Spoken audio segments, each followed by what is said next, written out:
Okay, so let's get to it. Let's clear up DevOps and SRE. So I'll be kicking off.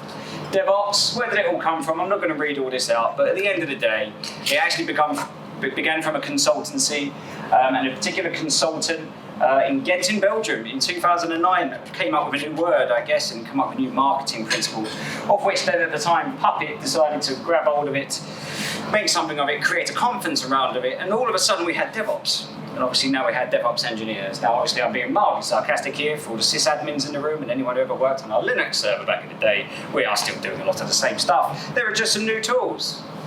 No disagreements, no heckling. Pantomime is moving forward. So we'll move over to SRE. Over to you, Sharukh. Thank you. So if you didn't know what Puppet was, it's just a tool. Nothing to worry about there. SRE came in, or existed already. This gentleman introduced SREs, came from Google a long time ago. There are 3 books. Actually, I had to read all of them to train people very recently. So the difference between the SREs and DevOps is mainly the culture. DevOps brings in the cultural shift, SREs doesn't. In terms of the tooling, pretty much the same, but SRE is more responsible for the user journey after everything is into production. What if it's the same? Thanks, Al. Talks and trust on you. So, life before the acronyms. So we're going to have a little role play for a moment. We're going to ad-lib this. We're going to have no idea where it's going to go. But so, hi, I'm the development team. How you doing? I've finished my stuff for the sprint. Most of the unit tests are passing. Everything going okay? Operations? Well, since you showed us the demo, you gave us the paperwork. Nothing works. So you did not actually build what you were supposed to. So I'm sending it back to you. Worked perfectly fine on my machine. It's not working on my machine. Come on, we expected so much more. It doesn't work on my machine at all. I passed over I handed over the release notes. It was all in the release Going notes. through your release notes, nothing works on my machine. Well, it's not my problem. It is your problem because you gifted us the product. You developed the product, so you need to fix it. Did you run the unit tests? Well, you said they passed, so we didn't. Oh, damn it, I've actually got nothing now. Oh, who would have thought? Anyway, as I try and back out of this because you've won hands down.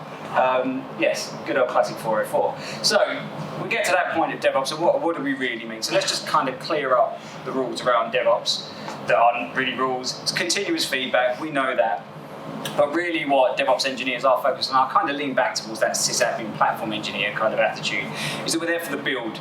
We're there to support the build of the product. We're there to build the pipeline for that product in an automated fashion. Run the tests, whether the dev said that they run it or not. You run the tests, integrating that monitoring, incident response, i.e. ensuring that someone there is there to deal with the incident, not just pinging a Slack message. We've all done it. Someone else will pick that up. And then arguably, and this is an argument we've had many a time, is it just Agile version 2? Is it Agile as it should have been for the engineers? Open to debate. No booze, the heck can still stay calm, so I think we're moving in the right direction.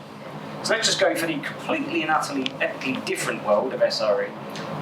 So they all look exactly the same, we just changed the headings. Nothing different. We just changed the heading there and the titles there.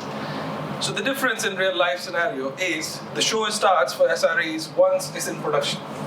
The SRE needs to make sure it's up and running live 24/7. If it goes down, the SRE goes down. So that's the first person who gets sacked.